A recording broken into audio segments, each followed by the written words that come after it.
الله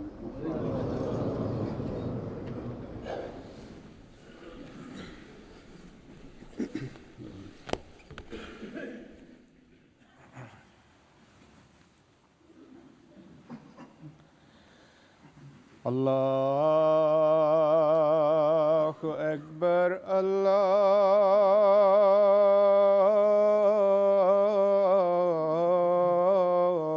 الله أكبر الله أكبر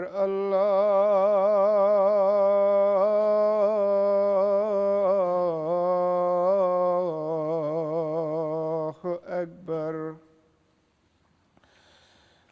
أشهد أن لا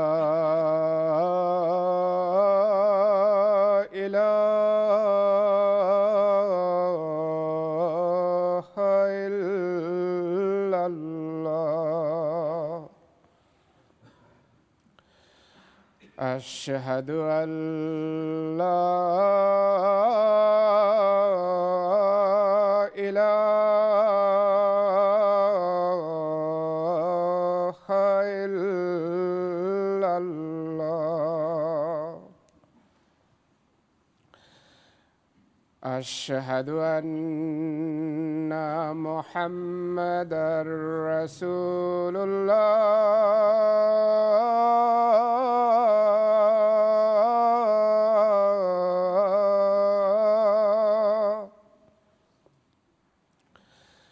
أشهد أن محمدًا رسول الله. حي على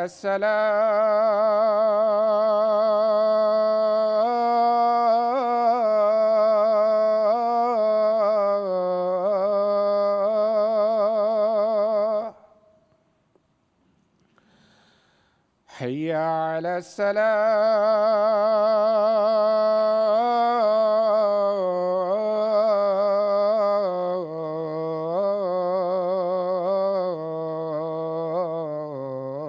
السلام. حي على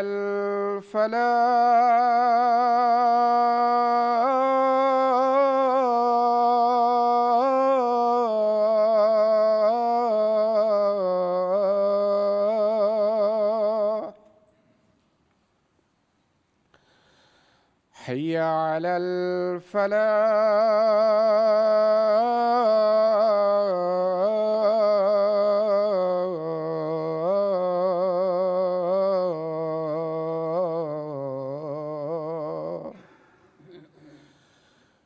الله أكبر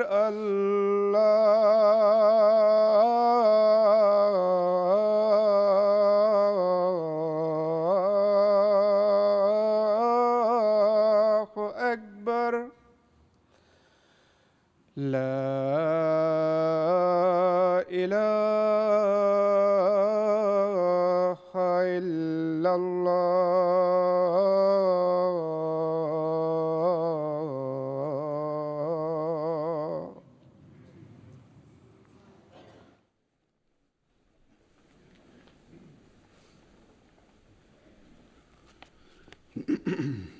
السلام علیکم ورحمۃ اللہ.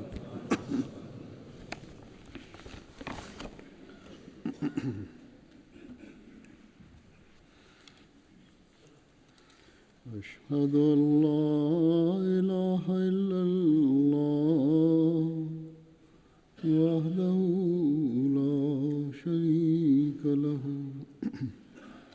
وأشهد أن محمدًا عبده ورسوله. أما بعد فأعوذ بالله من الشيطان الرجيم. بسم الله الرحمن الرحيم. الحمد لله رب العالمين الرحمن الرحيم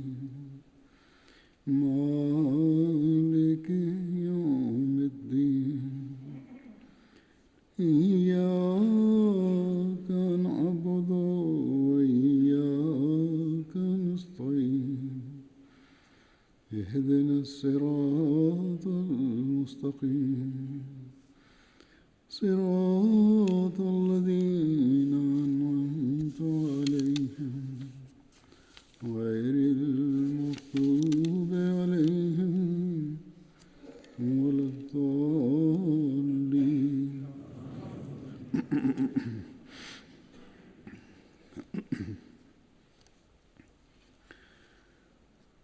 قرآن کریم میں نمازوں کی ادائیگی کی طرف کئی جگہ توجہ دلائی گئی ہے. کہیں نمازوں کی حفاظت کا حکم ہے، کہیں اس میں باقاعدگی اختیار کرنے کا حکم ہے، کہیں اس کے وقت پر ادائیگی کا حکم ہے، اور پھر اس کے لیے اوقات بھی بتا دیے کہ نماز کی ادائیگی کے لیے فلاں فلاں اوقات ہیں جن پر مومن کو عمل کرنا چاہیے، اس کی پابندی کرنی چاہیے.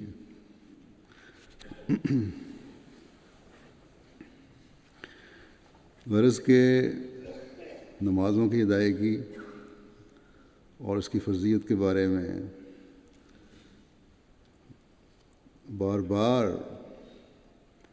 خدا تعالیٰ نے ایک مومن کو تلقین فرمائی، اور سب سے بڑھ کر یہ فرمایا کہ انسانی پیدائش کا مقصد ہی عبادت ہے. جیسا کہ اللہ تعالیٰ فرماتا ہے کہ وما خلقت الجن والانس الا لیعبدون،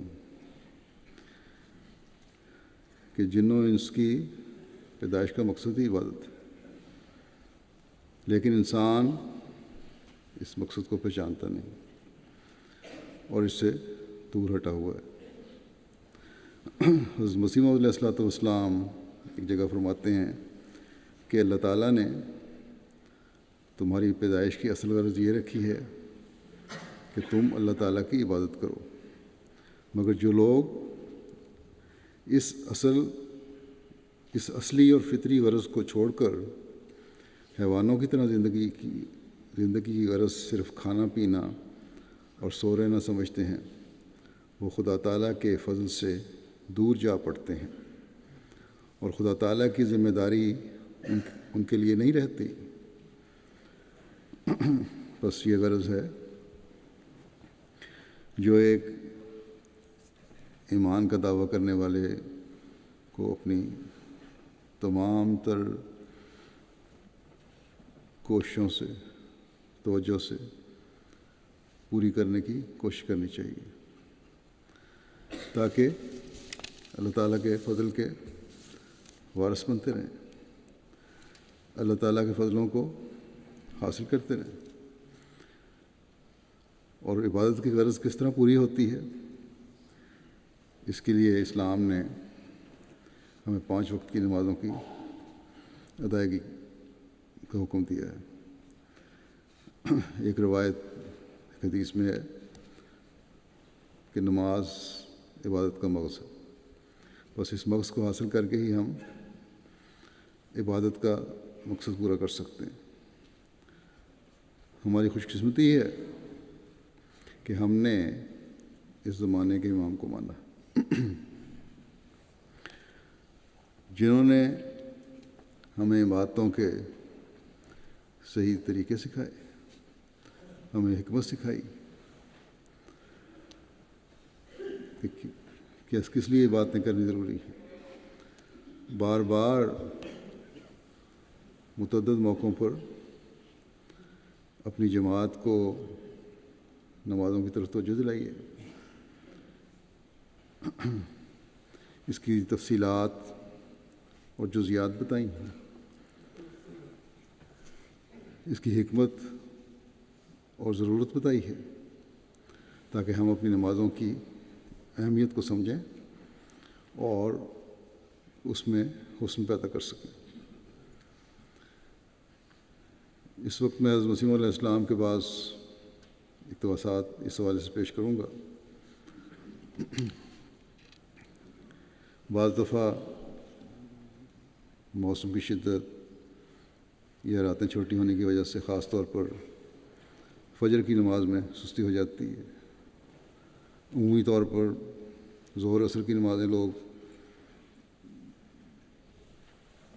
یا جمع کر لیتے ہیں یا بعض دفعہ صحیح طرح، بلکہ بعض لوگوں کو میں نے دیکھا ادائی نہیں کرتے کام کی زیادتی کی وجہ سے. تو چاہے موسم کی شدت ہو، راتوں کی نیند پوری نہ ہونا ہو، کام میں مصروفیت ہو، اس وجہ سے لوگ نمازیں یا تو چھوڑ دیتے ہیں یا پھر بعض دفعہ ایسے بھی ہیں، بعض لوگ کہتے ہیں جی ہم نے 3 نمازیں جمع کر لیں. آج کل یہاں ان ملکوں میں بڑی تیزی سے نماز کا وقت پیچھے آ رہا ہے، اور اب نظر آتا ہے فجر کی نماز پہ بھی کہ 1-1.5 صف کی کمی ہونی شروع ہو گئی ہے.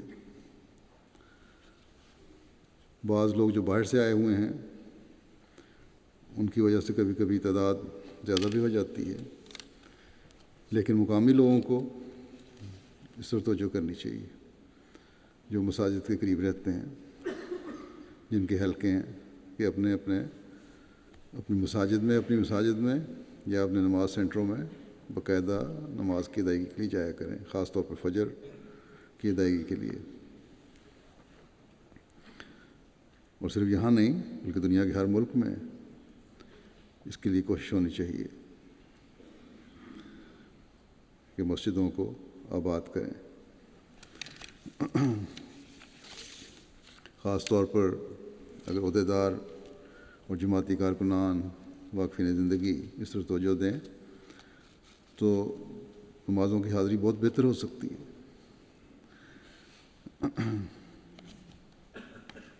نمازوں کو باقاعدہ اور التزام سے پڑھنے کے بارے میں حضرت اقدس مسیح علیہ السلام جگہ فرماتے ہیں. ایک مجلس میں آپ نے فرمایا کہ نمازوں کو باقاعدہ التزام سے پڑھو. بعض لوگ صرف ایک ہی نماز کو پڑھ لیتے ہیں. وہ یاد رکھیں کہ نمازیں معاف نہیں ہوتی یہاں تک کہ پیغمبروں تک کو معاف نہیں ہوئیں. ایک حدیث میں آیا ہے کہ رسول اللہ صلی اللہ علیہ وسلم کے پاس ایک نئی جماعت آئی. انہوں نے نماز کی معافی چاہی کہ ہماری مصروفیات ہیں، کام کی زیادتی ہے، ہمیں نماز معاف کر دیں. آپ نے فرمایا کہ جس مذہب میں عمل نہیں وہ مذہب کچھ نہیں. اس لیے اس بات کو خوب یاد رکھو اور اللہ تعالیٰ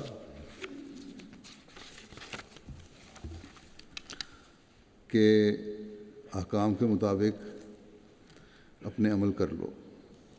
اللہ تعالیٰ فرماتا ہے کہ اللہ تعالیٰ کے نشانوں میں سے ایک یہ بھی نشان ہے کہ آسمان اور زمین اس کے امر سے قائم رہ سکتے ہیں. بعض دفعہ وہ لوگ جن کی طبیعت کی طرف مائل ہیں کہاں کرتے ہیں کہ نیچری مذہب قابل اتباع ہے، کیونکہ اگر حفظ صحت کے اصولوں پر عمل نہ کیا جائے تو تقویٰ اور طہارت سے کیا فائدہ ہوگا. دنیا دار اس بات کی طرف کرتے ہیں کہ بہت سارے اصول ہیں، ان پر عمل کرنا چاہیے جو دنیاوی اصول ہیں. اگر وہ ہوں صحت کے بارے میں مثلاً اس چیزوں پہ عمل کرنا ہے، اگر اس پہ عمل نہیں کرو گے صحت نہیں ہوگی، وہ تقویٰ اور طہارت کس طرح قائم رہ سکتی ہے اور کیا اس کا فائدہ ہے تقویٰ صرف قائم رکھنے کا. حضرت مسیح فرماتے ہیں کہ واضح رہے کہ اللہ تعالیٰ کے نشانوں میں سے یہ بھی ایک نشان ہے کہ بعض وقت ادویات بیکار رہ جاتی ہیں اور حفظ صحت کے اسباب بھی کسی کام نہیں آ سکتے. نہ دوا کام آ سکتی ہے نہ طبیب حاذق. لیکن اگر اللہ تعالیٰ کا امر ہو تو الٹا سیدھا ہو جایا کرتا ہے. بس اللہ تعالیٰ کا فضل اصل چیز ہے. یہ کسی کا خیال غلط ہے کہ صحت ہے تو سب کچھ ہے، یا فلاں کام کرنے سے صحت قائم رہے گی، یا بیمار ہوں گا تو فلاں دوائی لینے سے صحت ہو جائے گی. یہ سب چیزیں جو ہیں یہ اللہ تعالیٰ کے حکم سے چلتی ہیں. اور اللہ تعالیٰ کا حکم اگر نہیں ہوگا تو سب بیکار ہے۔ بس جس کے حکم سے یہ سب چیزیں چل رہی ہیں اس کے آگے ہمیں جھکنے کی ضرورت ہے، اس کی عبادت کی ضرورت ہے، اس سے تعلق پیدا کرنے کی ضرورت ہے۔ بس نمازیں جہاں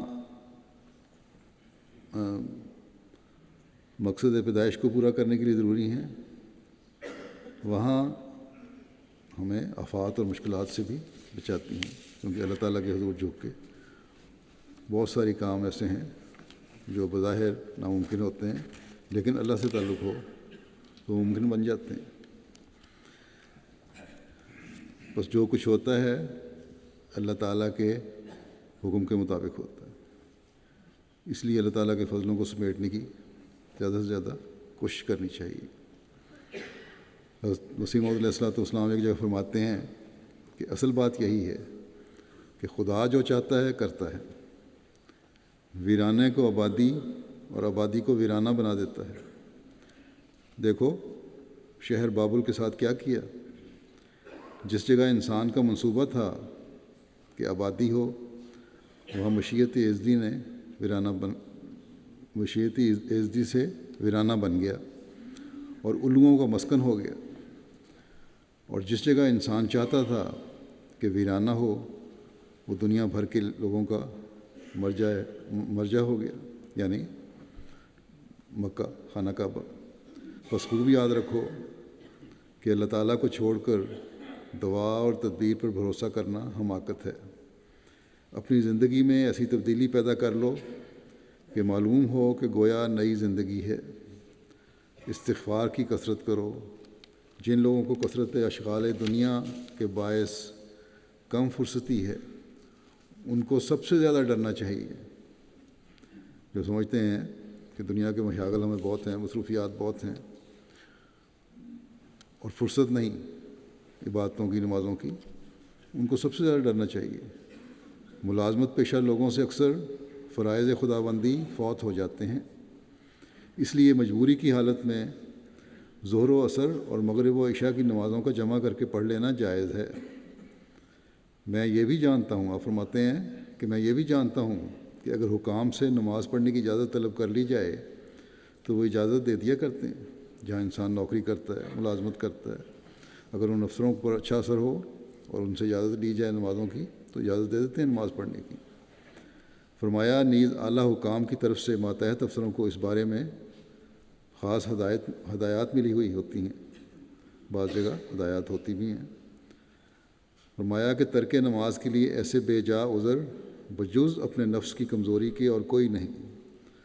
حقوق اللہ اور حقوق العباد میں ظلم و زیادتی نہ کرو، اپنے فرائض منصبی نہایت دیانتداری سے بجا لاؤ۔ پھر صرف نمازیں ہی نہیں بلکہ اس سے بڑھ کر آپ ہم سے توقع رکھتے ہیں،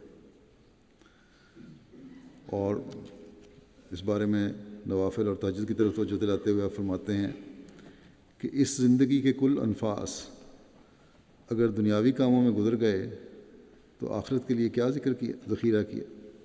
اگر سارے وقت، ہر سانس، ہر لمحہ انسان نے دنیا داری کے کمانے میں صرف کر دیا تو آخرت کے لیے کیا جمع کیا۔ فرمایا کہ تہجد میں خاص کر اٹھو اور ذوق اور شوق سے ادا کرو۔ درمیانی نمازوں میں بباعث ملازمت کے ابتلا آ جاتا ہے۔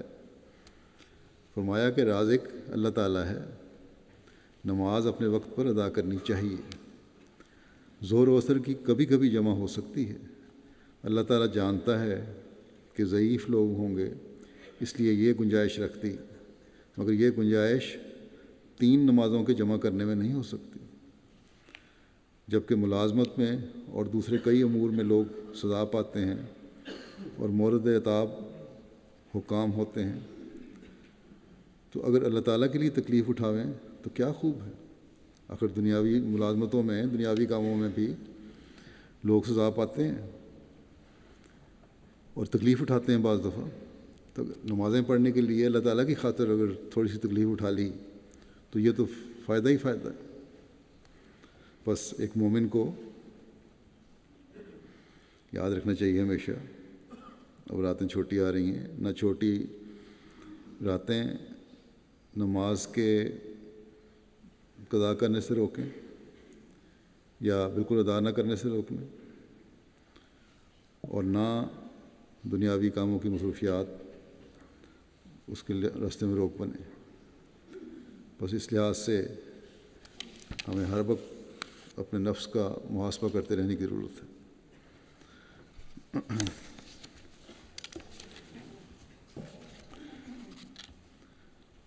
ہم میں سے بہت سے نماز ایک فرض سمجھ کر ادا تو کرتے ہیں، لیکن اس کی حقیقت کو صحیح طور پر نہیں جانتے۔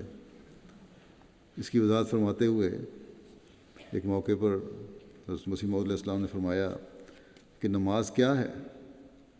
یہ خاص دعا ہے، مگر لوگ اس کو بادشاہوں کا ٹیکس سمجھتے ہیں، مجبوری سے دے رہے ہیں، ادا کر رہے ہیں، گویا کہ ٹیکس لگا ہوا ہے۔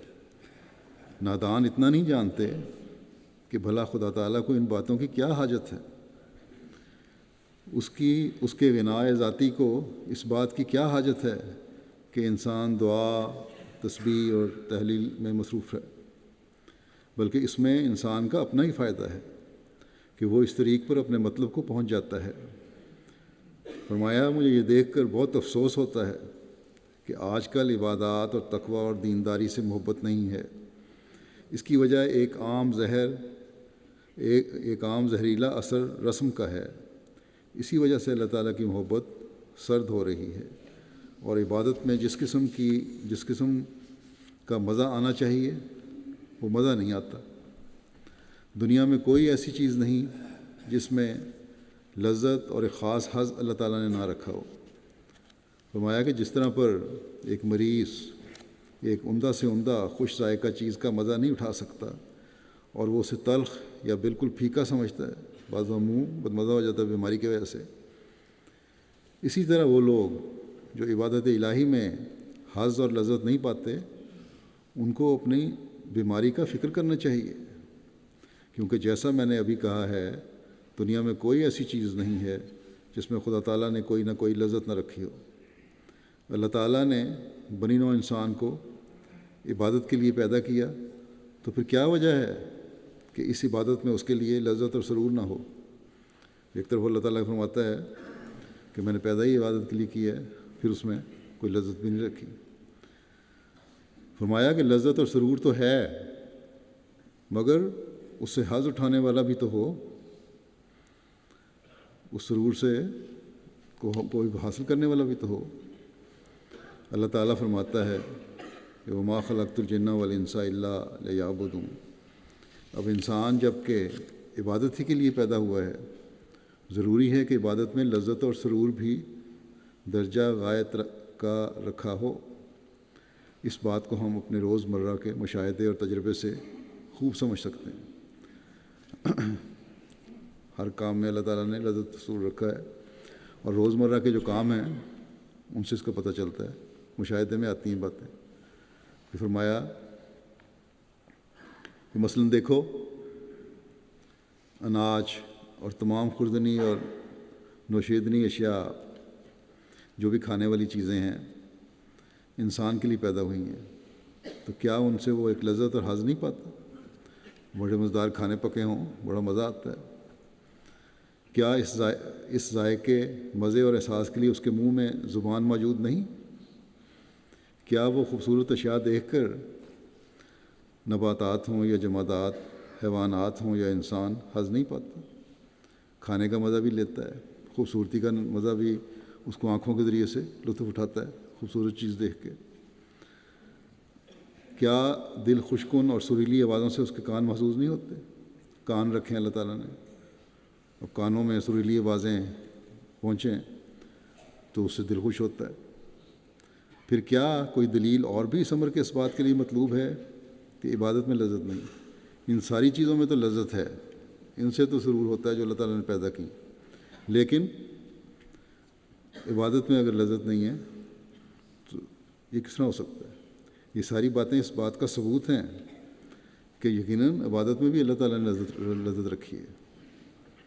فرمایا کہ اللہ تعالیٰ فرماتا ہے کہ ہم نے عورت اور مرد کو جوڑا پیدا کیا اور مرد کو رغبت دی ہے، اب اس میں زبردستی نہیں بلکہ ایک لذت بھی دکھلائی ہے۔ اگر محض توالد و تناسل ہی مقصود بذات ہوتا تو مطلب پورا نہ ہو سکتا۔ فرمایا خدا تعالیٰ کی علت غائب بندوں کا پیدا کرنا تھا اور اس سبب کے لیے ایک تعلق عورت مرد میں قائم کیا اور ضمناً اس میں ایک حظ رکھ دیا جو اکثر نادانوں کے لیے مقصود بذات ہو گیا۔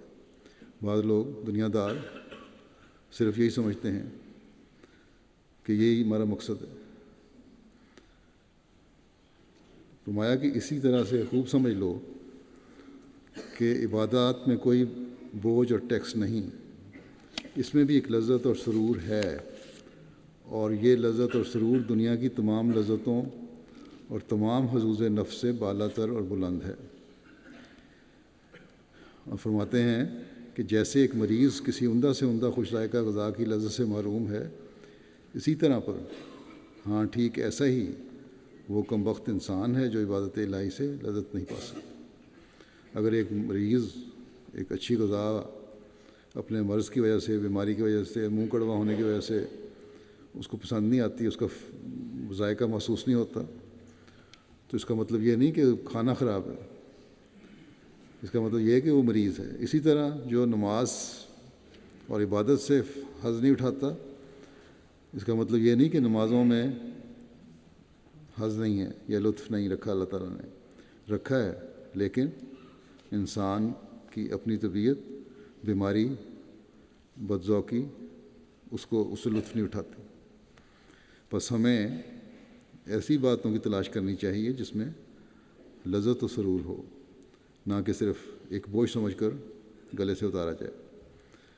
جب ایسی صورت ہوگی تو پھر جیسا کہ میں نے کہا، بعض لوگ لمبی راتوں میں تو فجر کی نماز پہ آ جاتے ہیں، اب چھوٹی راتیں ہوں تو فجر کی نماز پہ آنا چھوڑ دیتے ہیں، ان کی پھر توجہ اس طرف رہے گی تاکہ سرور حاصل ہو، اور باقی نمازوں کی ادائیگی کا بھی خیال رہے گا۔ پھر لذت و سرور کے مضمون کو مزید بیان فرماتے ہوئے ایک جگہ حضرت مسیح موعود علیہ السلام فرماتے ہیں کہ غرض میں دیکھتا ہوں کہ لوگ نمازوں میں غافل اور سست اس لیے ہوتے ہیں کہ ان کو اس لذت و سرور سے اطلاع نہیں جو اللہ تعالیٰ نے نماز کے اندر رکھا ہے، اور بڑی بھاری وجہ اس کی یہی ہے کہ اس کو یعنی کہ ان کو پتہ نہیں اس کا۔ پھر شہروں اور گاؤں میں تو اور بھی سستی اور غفلت ہوتی ہے، 150واں حصہ بھی تو پوری مستعدی اور سچی محبت سے اپنے مولا حقیقی کے حضور سر نہیں چکاتا۔ پھر سوال یہی پیدا ہوتا ہے کہ کیوں ان کو اس لذت کی اطلاع نہیں، اور نہ کبھی انہوں نے اس مزے کو چکھا۔ اور مذہب میں ایسے احکام نہیں ہیں۔ کبھی ایسا ہوتا ہے کہ ہم اپنے کاموں میں مبتلا ہوتے ہیں اور مؤذن اذان دے دیتا ہے، پھر وہ سننا بھی نہیں چاہتے، گویا ان کے دل دکھتے ہیں، یعنی اذان کی آواز سنی تو سننا بھی نہیں چاہتے کہ وہ ہو اب تو نماز پہ جانا پڑے گا، یا توجہ ہی نہیں دیتے۔ یہ لوگ بہت ہی قابل رحم ہیں۔ بعض لوگ یہاں بھی ایسے ہیں کہ ان کی دکانیں دیکھو تو مسجدوں کے نیچے ہیں، مگر کبھی جا کر کھڑے بھی تو نہیں ہوتے۔ بس میں یہ کہنا چاہتا ہوں کہ خدا تعالیٰ سے نہایت سوز اور ایک جوش کے ساتھ یہ دعا مانگنی چاہیے کہ جس طرح پھلوں اور اشیاء کی طرح طرح کی لذتیں عطا کی ہیں، نماز اور عبادت کا بھی ایک بار مزہ چکھا دے۔ فرمایا کہ کھانے کی، پھلوں کی، باقی چیزوں کا مزہ آتا ہے نا زبان میں، اسی طرح اللہ تعالیٰ سے دعا کرو کہ اللہ تعالیٰ ہمیں نماز کا بھی مزہ چکھا دے۔ فرمایا کہ کھایا ہوا یاد رہتا ہے۔ دیکھو اگر کوئی شخص کسی خوبصورت کو ایک سرور کے ساتھ دیکھتا ہے تو وہ اسے خوب یاد رہتا ہے، اور پھر اگر کسی بدشکل اور مکروہ حیت کو دیکھتا ہے تو اس کی ساری حالت باعتبار اس کے مجسم ہو کر سامنے آ جاتی ہے۔ خوبصورتی بھی یاد رہتی ہے، بدصورتی بھی یاد رہتی ہے۔ ہاں اگر کوئی تعلق نہ ہو تو کچھ یاد نہیں رہتا۔ اسی طرح بے نمازوں کے نزدیک نماز ایک تاوان ہے کہ ناحق صبح اٹھ کر سردی میں وضو کر کے خواب راحت چھوڑ کر کئی قسم کی آسائشوں کو کھو کر پڑھنی پڑتی ہے۔ اصل بات یہ ہے کہ اسے بیزاری ہے، وہ اس کو سمجھ نہیں سکتا۔ اس لذت اور راحت سے جو نماز میں ہے اس کو اطلاع نہیں ہے، پھر نماز میں لذت کیوں کر حاصل ہو؟ فرمایا کہ میں دیکھتا ہوں کہ ایک شرابی اور نشے باز انسان کو جب سرور نہیں آتا تو وہ پے در پے پیالے پیتا جاتا ہے، یہاں تک کہ اس کو ایک قسم کا نشہ آ جاتا ہے۔ دانش مند اور بزرگ انسان اس سے فائدہ اٹھا سکتا ہے۔ یہ جو نصیحت ہے، یہ نمونہ جو ہے نشے باز کا بھی، اس سے بھی ایک عقل مند انسان فائدہ اٹھا سکتا ہے، اور وہ یہ کیا فائدہ اٹھائے کہ نماز پر دوام کرے اور پڑھتا جائے۔ مزہ آتا ہے یا نہیں آتا، اس کوشش میں ہو کہ مجھے مزہ آئے، اللہ تعالیٰ سے دعا بھی کرے اور باقاعدگی اختیار کرے، پڑھتا جائے یہاں تک کہ اس کو سرور آ جاوے۔ اور جیسے شرابی کے ذہن میں ایک لذت ہوتی ہے جس کا حاصل کرنا اس کا مقصود بالذات ہوتا ہے، اسی طرح سے ذہن میں اور ساری طاقتوں کا رجحان نماز میں اسے سرور کا حاصل کرنا ہو، اور پھر ایک خلوص اور جوش کے ساتھ کم از کم اس نشے باز کے اضطراب اور قلق و کرب کی مانند ہی ایک دعا پیدا ہو کر وہ لذت حاصل ہو، ایک کرب پیدا ہو، ایک قلق پیدا ہو، اس کی وجہ سے دعا ہو۔ تو فرمایا کہ میں کہتا ہوں اور سچ سچ کہتا ہوں کہ یقیناً وہ لذت حاصل ہو جائے گی۔ پھر نماز پڑھتے وقت ان مفاد کا حاصل کرنا بھی ملحوظ ہو جو اس سے ہوتے ہیں، اور احسان پیش نظر رہے۔ فرمایا کہ ان الحسنات یذہبن السیئات، کہ نیکیاں بدیوں کو زائل کر دیتی ہیں، پس ان حسنات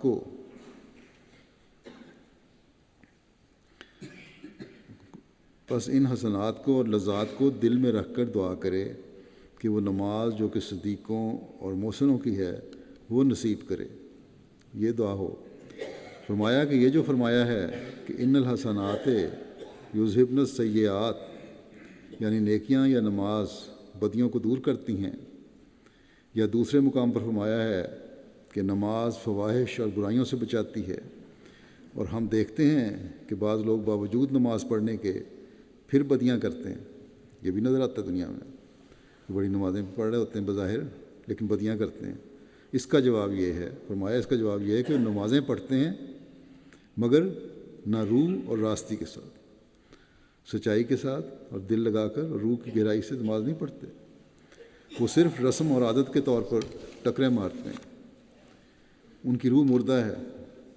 اللہ تعالیٰ نے ان کا نام حسنات نہیں رکھا، اور یہاں جو حسنات کا لفظ رکھا، الصلاۃ کا لفظ نہیں رکھا، باوجود کہ معنی وہی ہیں۔ اس کی وجہ یہ ہے کہ تا نماز کی خوبی اور حسن و جمال کی طرف اشارہ کرے کہ وہ نماز بدیوں کو دور کرتی ہے، جو اپنے اندر ایک سچائی کی روح رکھتی ہے اور فیض کی تاثیر اس میں موجود ہے۔ وہ نماز یقیناً برائیوں کو دور کرتی ہے۔ نماز نشست و برخاست کا نام نہیں ہے۔ نماز کا مغز اور روح وہ دعا ہے جو ایک لذت و سرور اپنے اندر رکھتی ہے۔ پھر نماز کی مختلف حالتوں کی حکمت اور جو اثر ان کا ہم پر ہونا چاہیے، اس کی تفصیل بیان فرماتے ہوئے ایک جگہ ایک موقع پر آپ نے فرمایا کہ یاد رکھو صلاۃ میں حال اور کال دونوں کا جمع ہونا ضروری ہے، یعنی اپنی ایسی کیفیت ہی پیدا ہو، ایسی حالت پیدا ہو جو نماز کی حالت ہونی چاہیے، اور دوسرے یہ بھی احساس ہو کہ انسان اللہ تعالیٰ کے سامنے کھڑا ہے، اسے باتیں کر رہا ہے۔ فرمایا کہ بعض وقت اعلام تصویری ہوتا ہے، یعنی تصویری حالت پیدا ہوتی ہے، ایسی شکل پیدا ہوتی ہے جس کو تصویری شکل دی جاتی ہے، ایسی تصویر دکھائی جاتی ہے۔ فرمایا ایسی تصویر دکھائی جاتی ہے جس سے دیکھنے والے کو پتہ ملتا ہے کہ اس کا منشا یہ ہے۔ ایسا ہی صلاۃ میں منشاء الہی کی تصویر ہے۔ نمازیں جو ہیں اس کی جو مختلف حالتیں ہیں، اس میں اللہ تعالیٰ کیا چاہتا ہے انسان سے، اس کا تصویری ایک نمونہ قائم کیا گیا ہے۔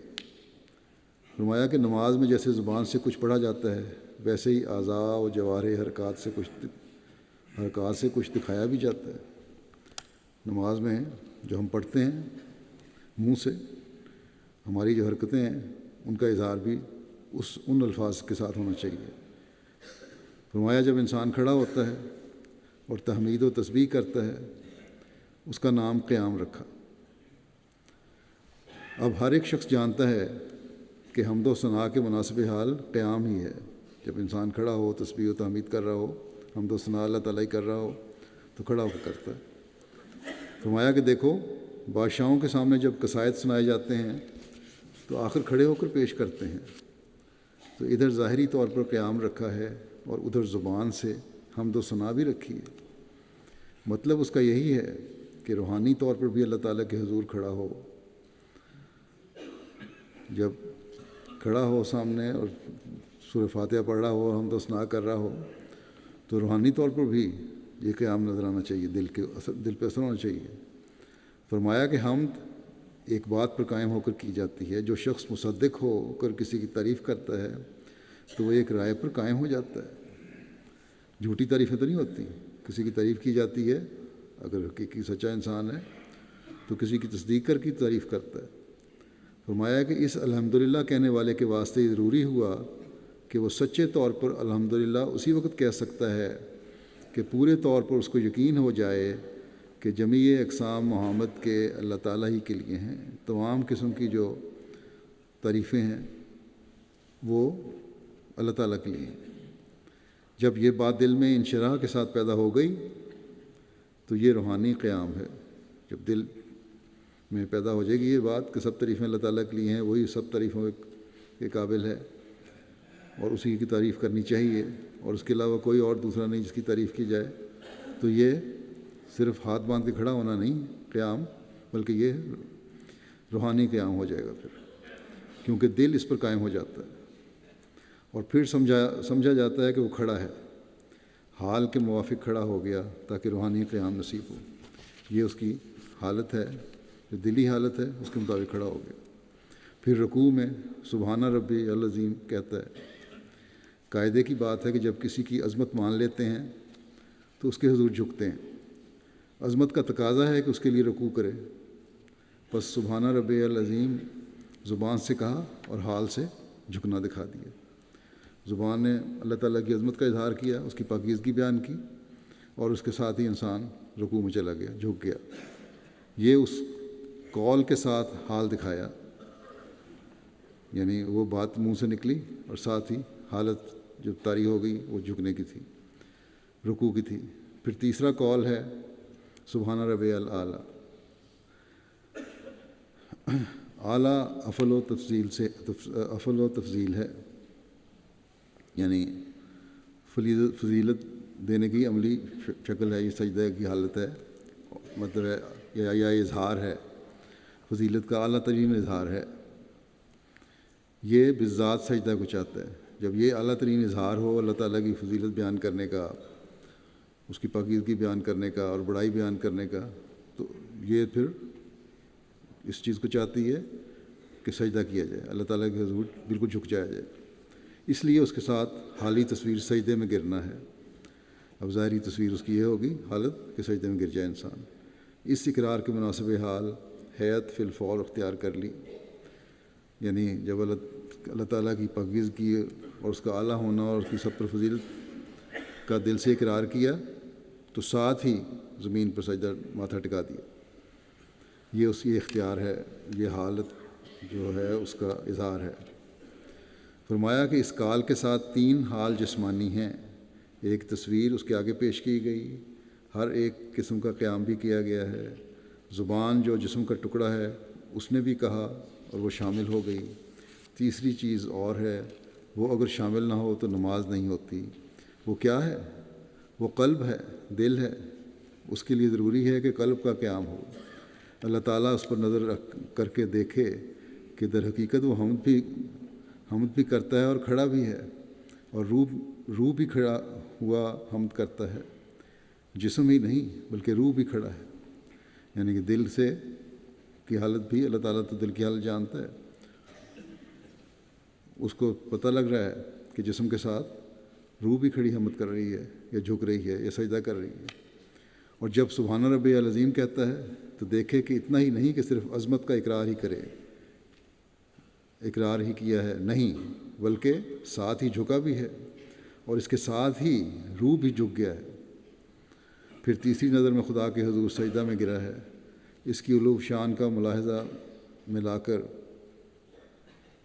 اس کے ساتھ ہی دیکھے کہ روح میں الوہیت کے آستانہ پر گری ہوئی ہے، روح بھی گر جائے ساتھ ہی، یعنی کہ دل بھی اسی طرح سجدے میں چلا جائے۔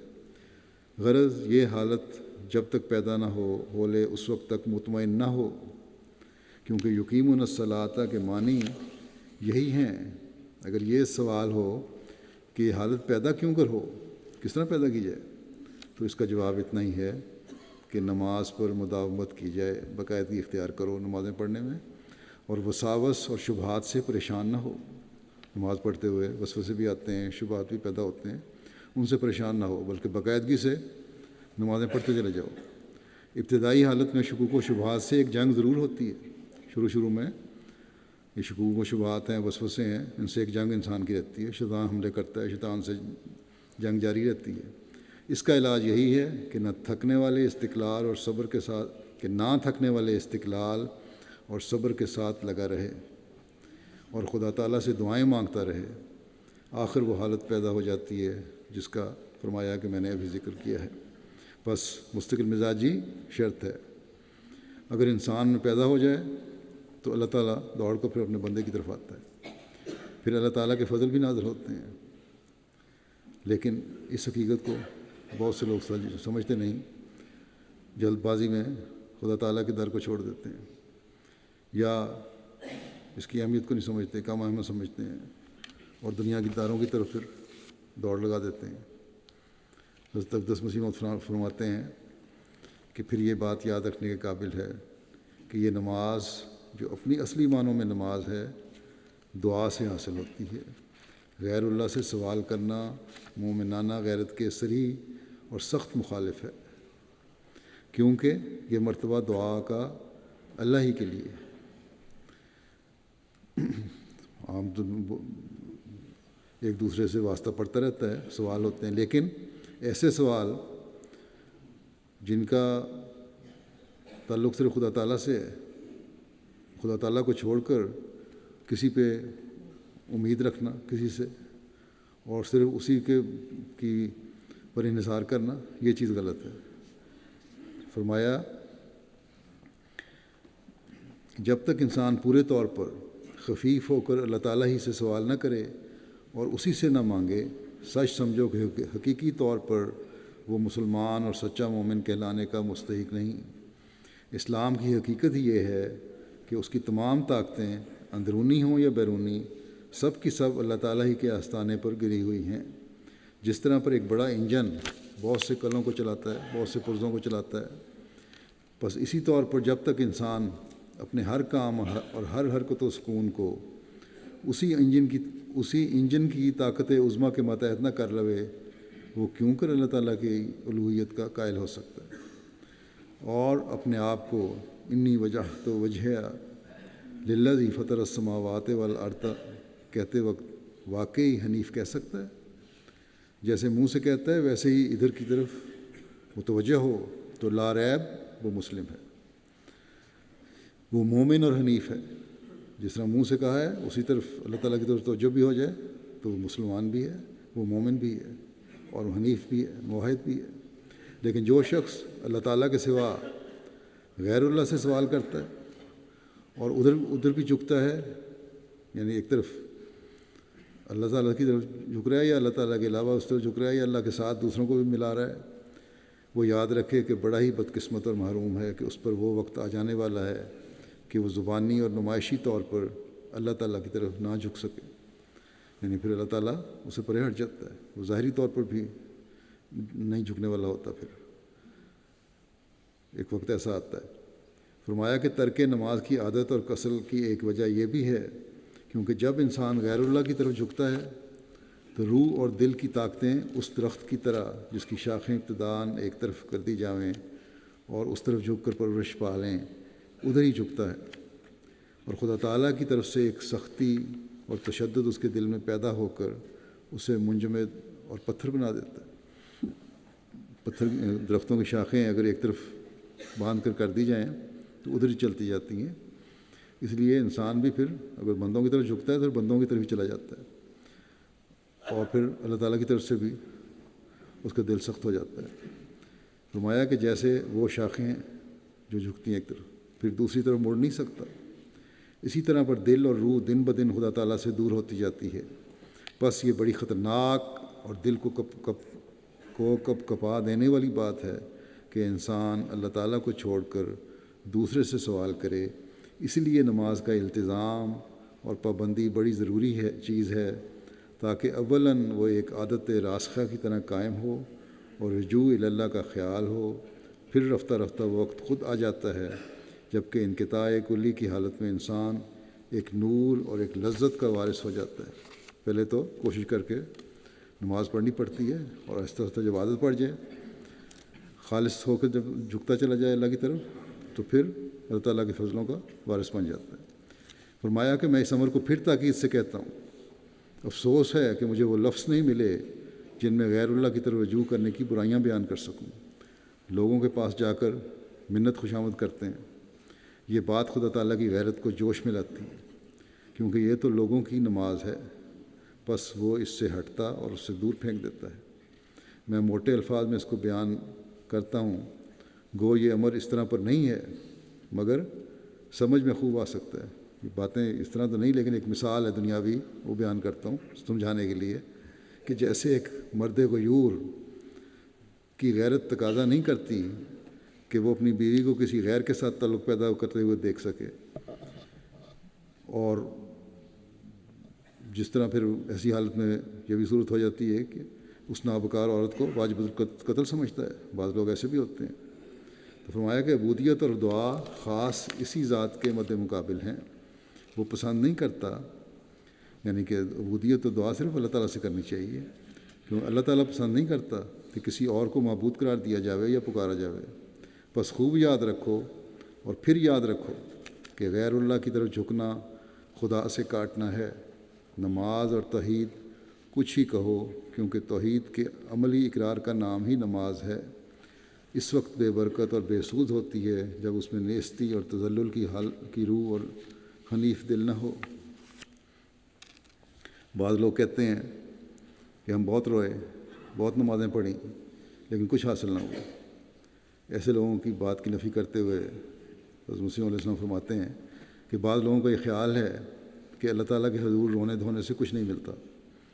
بالکل غلط اور باطل ہے یہ بات۔ ایسے لوگ اللہ تعالیٰ کی ہستی اور اس کی صفات قدرت و تصرف پر ایمان نہیں رکھتے۔ اگر ان میں حقیقی ایمان ہوتا تو وہ ایسے کہنے کی ضرورت نہ کرتے۔ جب کبھی کوئی شخص اللہ تعالیٰ کے حضور آیا ہے اور اس نے سچی توبہ کے ساتھ رجوع کیا ہے، اللہ تعالیٰ نے ہمیشہ اس پر اپنا فضل کیا ہے۔ یہ کسی نے بالکل سچ کہا ہے کہ عاشق کے شد کہ یار بحالش نظر نہ کرت، اے خواجہ درد نیست وگرنہ طبیب ہست۔ یعنی وہ عاشق ہی کیا کہ محبوب جس کی طرف نظر ہی نہ کرے، اے صاحب درد ہی نہیں ہے وگرنہ طبیب تو موجود ہے۔ یہ غلط ہے کہ تمہیں درد ہے۔ خدا تعالیٰ تو چاہتا ہے کہ تم اس کے حضور پاک دل لے کر آؤ، صرف شرط اتنی ہے کہ اس کے مناسب حال اپنے آپ کو بناؤ۔ یہ بہت بڑی بات ہے، اس کے مناسب حال اپنے آپ کو بناؤ، جس طرح اس نے کہا ہے اس طرح چلو، اور وہ سچی تبدیلی جو خدا تعالیٰ کے حضور جانے کے قابل بنا دیتی ہے اپنے اندر کر کے دکھاؤ۔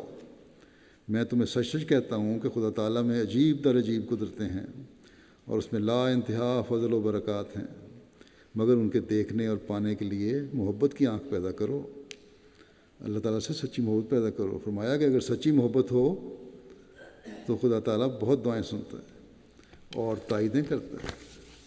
بس اپنی حالت ہمیں ایسی بنانے کی ضرورت ہے کہ خدا تعالیٰ ہماری سنے۔ جو اعتراض کرتے ہیں کہ اللہ تعالیٰ سنتا نہیں، ان میں سے اکثریت تو نمازیں بھی 5 وقت پوری نہیں پڑھتی۔ پھر نماز کا خیال اس وقت آتا ہے جب کوئی دنیاوی مشکل ہو۔ اللہ تعالیٰ فرماتا ہے کہ میں ضرور سنوں گا، لیکن تم میرے حکموں پر چلو۔ اب ہر ایک اپنے جائزے لے لے کہ کیا وہ خدا تعالیٰ کے حکموں پر عمل کرتا ہے۔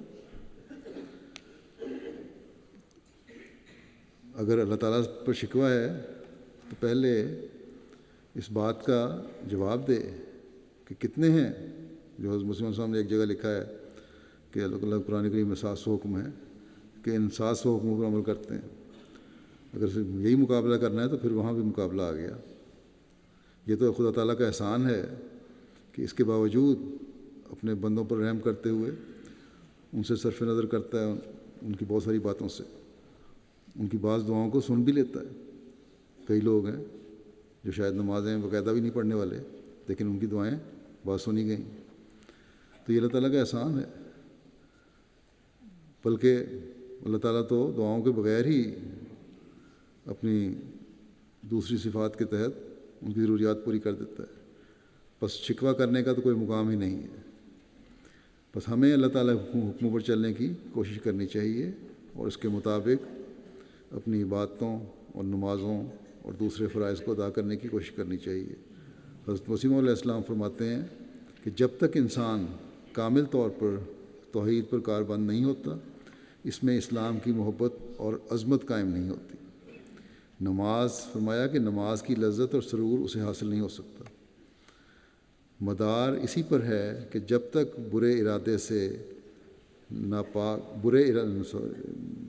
مدار اسی پر ہے کہ جب تک برے ارادے، ناپاک اور گندے منصوبے بھسم نہ ہوں، انانیت اور دشمنی دور ہو کر نیستی اور فروتنی نہ آئے، خدا کا سچا بندہ نہیں کہلا سکتا.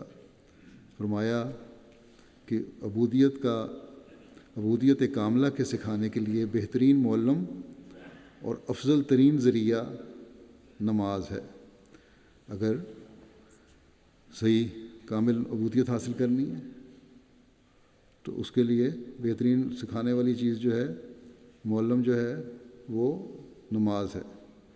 آپ نے فرمایا کہ میں پھر تمہیں بتلاتا ہوں کہ اگر خدا تعالیٰ سے سچا تعلق حقیقی ارتباط قائم کرنا چاہتے ہو تو نماز پر کاربند ہو جاؤ، اور ایسے کاربند بنو کہ تمہارا جسم، نہ تمہاری زبان بلکہ تمہاری روح کے ارادے اور جذبے سب کے سب ہمتاً نماز ہو جائیں. اللہ تعالیٰ ہمیں یہ توفیق عطا فرمائے کہ ہم اپنی نمازوں کی اس طرح حفاظت کرنے والے ہوں کہ ہماری روح اور ہمارے جذبے نماز کا حق ادا کرنے والے بن جائیں. نماز کے بعد میں ایک جنازہ غائبی پڑھاؤں گا جو محترمہ عسکری بیگم صاحبہ اہلیہ شیخ رحمۃ اللہ صاحب مرحوم سابق امیر جماعت کراچی کا ہے. 27 مارچ کو امریکہ میں سلسلہ عدالت کے بعد 90 سال کی عمر میں ان کی وفات ہو گئی. انا للہ و انا الیہ راجعون. 1943 میں ان کی نکاح ہوا تھا شیخ رحمۃ اللہ صاحب کے ساتھ. اپنے خامد سے پہلے 1944 میں لاہور میں انہوں نے امجد قبول کی حضرت مسلم موعود رضی اللہ عنہ کے ہاتھ پر، اور تمام عمر خلافت کے ساتھ اپنے عہد بیت کو بڑے صدق و صفا سے نبھایا. اولاد کو بھی ہمیشہ خلافت سے وابستہ رکھنے کی تلقین فرماتی رہیں. خلافت کا انتہائی احترام کرنے والی تھیں. جب سے MTA شروع ہوا اس کو دیکھنا آپ کا محبوب ترین مشغلہ تھا. مرحومہ موسیہ تھیں، نہایت صابرہ و شاکرہ، دعا کو تہجد گزار اور پابند صوم و صلات تھیں. تلاوت قرآن کریم اور باقاعدگی سے کرتی. اپنے خامد کے ساتھ جب خامد کو جو خدمت کا موقع ملا کراچی میں، ان کے ساتھ شانہ بشانہ آپ بھی جماعت خدمت کرتی رہیں. مہمان نوازی آپ کا نمایاں وصف تھا. جب شیخ صاحب امیر جماعت کراچی تھے تو ان کی بہت مصروفیات تھیں، اس میں مہمانداری بھی اس وقت زمانے میں بڑی ہوتی تھی. اس کی ذمہ داری بھی آپ نے خوب نبھائی. حضرت مسلم موعود، حضرت خلیفۃ مسیح ثالث، حضرت مسیح رابع کی میزبانی کا ان کو شرف حاصل ہوا. مالی قربانی میں بھی بہت بڑی ہوئی تھیں. 1950 میں ایک وقت جماعت پر مالی تنگی کا آیا تو اس وقت حضرت مسلم موعود نے خصوصی تحریک کی تھی، جس میں شیخ صاحب ان کے خامد نے اپنی آمد کا بڑا حصہ جماعت کے لیے قربان کرتے رہے، اور یہ بھی ان کے ساتھ باقاعدہ تھیں قربانی میں. نہایت سادہ زندگی گزارنے والی، تکلفات سے پاک خاتون تھیں کہ بچے لکھتے ہیں بیٹے ان کے کہ اکثر خلیفۃ المسیح کی خدمت میں دعا کا خط لکھنے کی بچوں کو تلقین کرتی رہتی تھی۔ آپ نے پیچھے 5 بیٹے اور 2 بیٹیاں اور 43 نواسیاں اور پوتے پوتیاں چھوڑے ہیں۔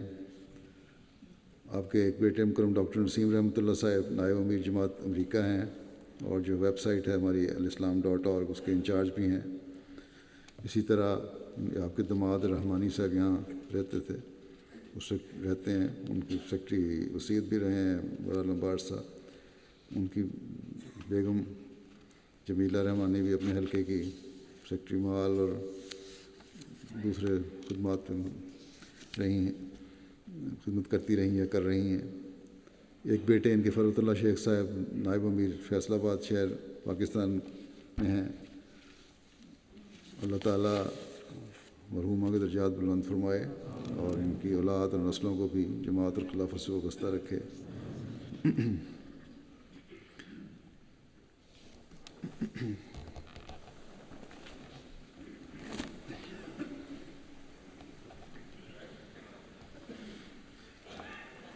الحمد لله